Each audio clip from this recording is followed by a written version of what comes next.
라는 말 다들 한 번쯤 들어보셨죠? 안녕하세요. 저는 16살 이다연입니다.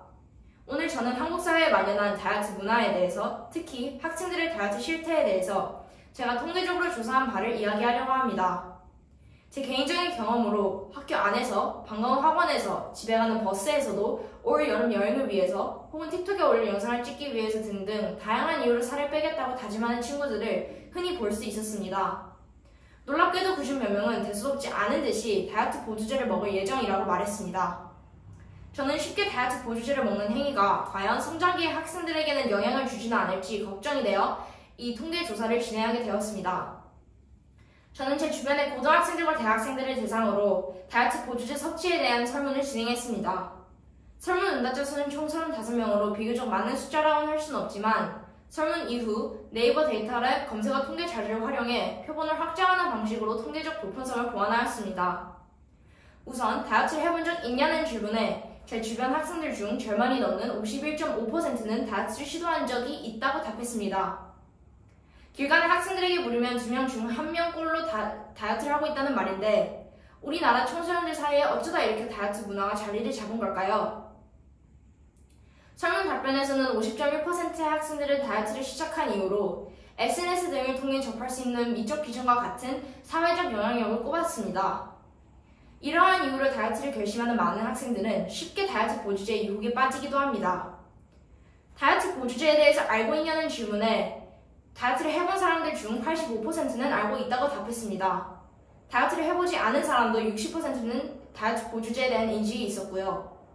이를 통해 다이어트 보조제에 대한 정보는 누구나 쉽게 접할 수 있다는 것을 알 수 있습니다. 그럼 도대체 어떤 경로를 통해 이렇게 쉽게 알 수 있었던 걸까요? 설문 결과 다이어트 보조제에 대해서 온라인 광고를 통해 알게 됐다는 답변이 가장 많았습니다. 다이어트 유경험 집단에서는 뒤이어 다이어트 보조제에 대해서 친구들의 입소문과 상점에서 직접 알게 됐다는 경험이 많았는데요. 요즘 학생들은 쉽게 온라인 광고에 노출되고 또 이것이 직접적인 구매까지 이루어지는 경우가 많습니다. 실제로 다이어트 보조제 섭취 경험이나 의향을 묻는 질문에는 다이어트 유경험 집단에서는 15%는 다이어트 보조제를 먹어본 적이 있다고 답했고 경험이 없는 집단에서도 31.6%는 다이어트 보조제를 먹어볼 의향이 있다고 답했습니다. 심지어 보조제를 먹어본 학생들은 식욕 감소나 불면증 등의 부작용을 직접 경험해본 적 있다고 말했는데요. 다이어트 보조제도 분명히 화학약품을 생각하면 이렇게 쉽게 섭취에 대한 결정을 하는 것에 대해서 문제인식을 제기할 수 있습니다. 과연 우리 주변 학생들은 충분히 부작용에 대해서 알아본 후에 보조제를 구매하고 있는 걸까요? 이에 저는 청소년들이 청년들에 비해서 보조제 부작용에 대해서 덜 알아본 후에 구매할 것이라는 가설을 세웠습니다. 청소년들은 물건을 구매할 때 비판적인 시각으로 제품에 대해서 따져보는 능력이 아직 미숙하기 때문입니다. 이를 알아보기 위해서 더 많고 보편적인 표본의 데이터가 필요했고 설문이 아닌 네이버 데이터랩 검색어 데이터를 얻었습니다. 특정 인기 보조제 상품에 대해서 올해 7월 기준으로 최근 6개월간의 검색량 데이터를 분석했고 그 결과 상품 검색량 대비 상품 부작용 검색량은 청소년 그룹에서 11.6%, 청년 그룹에서는 14.6%를 기록했습니다. 이는 각 100명의 청소년 청년 표본이 있다면 부작용까지 찾아보는 사람은 청소년이 청년에 비해 3명 정도 적다고 해석할 수 있습니다.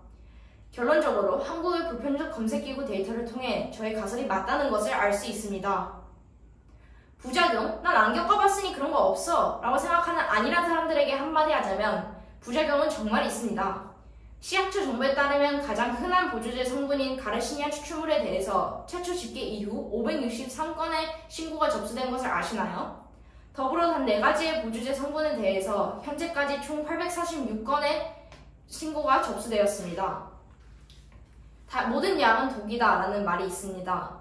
다이어트 보조제는 원하는 목표에 빨리 도달하게 해주겠다는 꿈의 약처럼 보일 수 있습니다. 그러나 모든 화학약품은 몸의 기능에 영향을 주는 것은 당연합니다. 저의 통계조사 결과 많은 학생계의 청소년들은 이런 점에 대한 인식이 부족해 보입니다. 아직 정보력과 판단력이 미숙한 청소년들은 자신이 무엇을 섭취하려는 건지 정확히 알고 난 후에 보조제 구매를 결정해야 한다고 강조하고 싶습니다. 감사합니다.